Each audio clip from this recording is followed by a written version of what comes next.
It is being called a water crisis in Benham. The drought has put a strain on the city's water supply, and now they are asking customers to conserve. It is now a race against the clock to get a plan in place to be able to continue supplying a necessity. WYMT's Will Puckett has more from Benham. Our water plant man is filling out the paperwork right now to send in to get permission to pump out of the creek. The clock is ticking and the levels dropping on Benham officials to find a fix to critical water woes. We've got water that's coming in, but we don't have enough. And we're working every day to try to fix it. A system that normally produces 250 gallons a minute is throttled down to 50 gallons a minute. That's been going on for ever since it started drying out. It's probably been 3 weeks or so.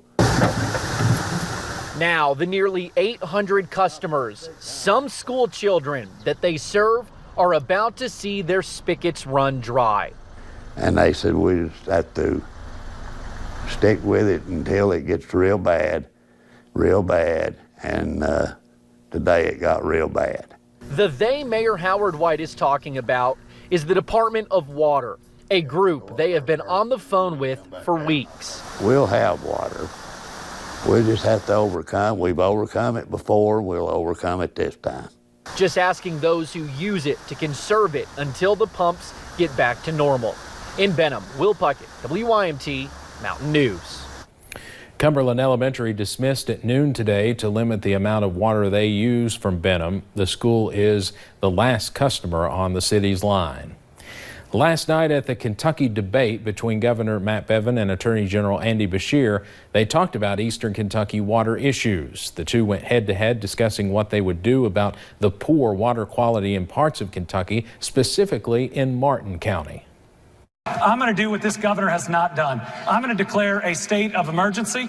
We're going to work for federal funds based on that state of emergency. We're going to make sure that every single child can bathe in the water that comes to their house and drink from the water that's coming out of their faucet. But I'll tell you, while you've been talking about putting out reports, we've actually been funding this. We've been doing exactly what you're saying that you'll do. We're working with state dollars, federal dollars. We're putting more money into Martin County in the last 2-3 years than had been put in the previous 20 to 30 years as it relates to this issue. The two also discussed coal mining, specifically the Black Jewel situation. Now, over on WYMT.com, we just put up a new poll. We want to know who you thought won last night's debate. You can vote right now. And if you missed that debate, you can watch it by heading over to WYMT.com. Now, after that heated back and forth debate last night, we are seeing just how close the race is between Governor Matt Bevin and Attorney General Andy Beshear. A new poll shows the two in a dead heat. That's according to the latest Mason-Dixon Kentucky poll. There you see the numbers. It shows both Bevin and Beshear at 46%. Hillary Thornton has a closer look at the numbers, new at 6.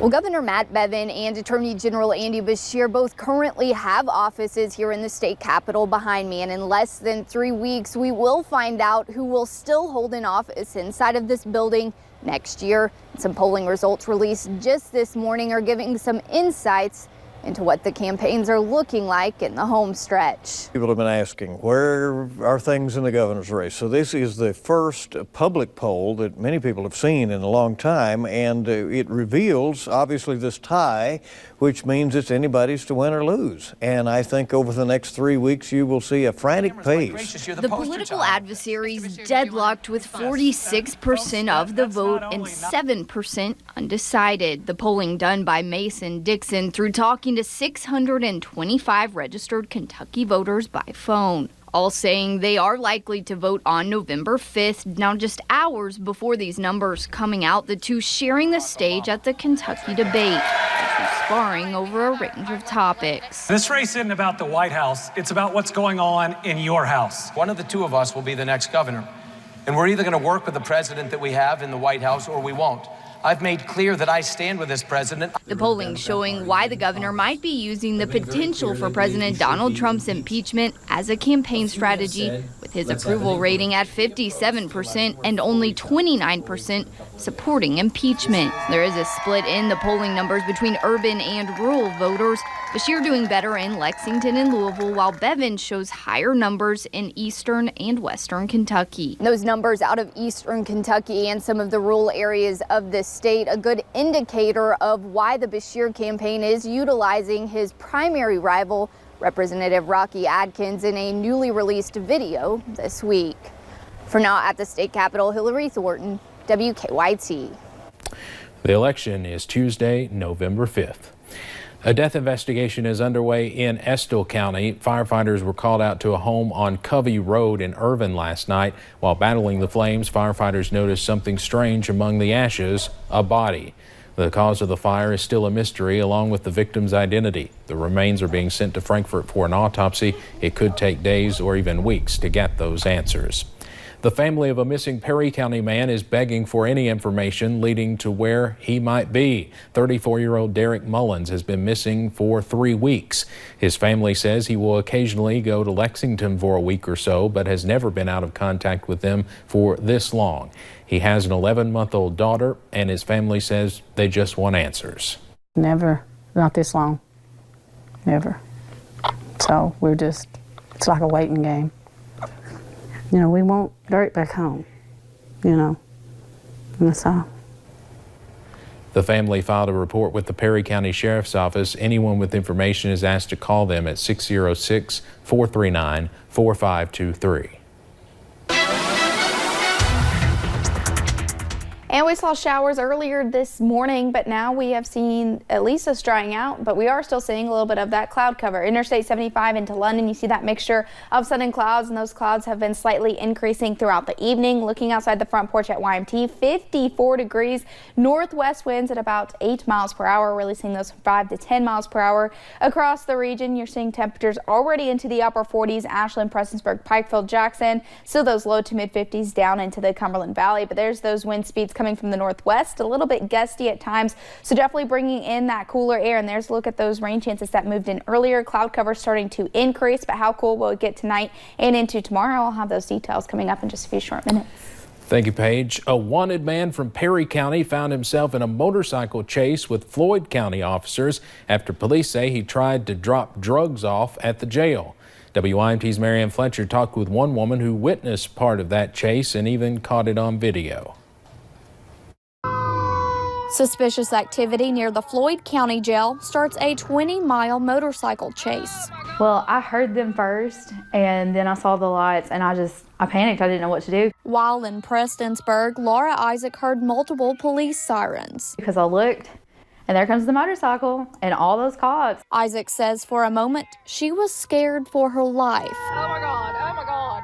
And thank God for the law enforcement, because you can see in my video kind of an officer, he just like flies and he puts himself between me and the guy on the motorcycle, and you can see me kind of flinch. I thought I was hit for sure. Sheriff John Hunt says officers tried to talk with Kevin Spurlock before he jumped on his motorcycle and left. Jail officials came out and notified deputies, said, hey, that guy just made a drop into our jail. Previously, Spurlock is a wanted man from Perry County after escaping from the Kentucky River Regional Jail. It's dangerous for everyone. It really is. And we take it into consideration. We're not just chasing the speeder. You know, we knew who this guy was. Spurlock and a female passenger made it to Route 80. And when he seen the wall of police, he kind of just laid his motorcycle down and fled into the woods. Thanks to the help from K-9 Unit Draco, Spurlock is behind bars once again. But it all worked out. A lot of luck our way and a lot of bad luck his way.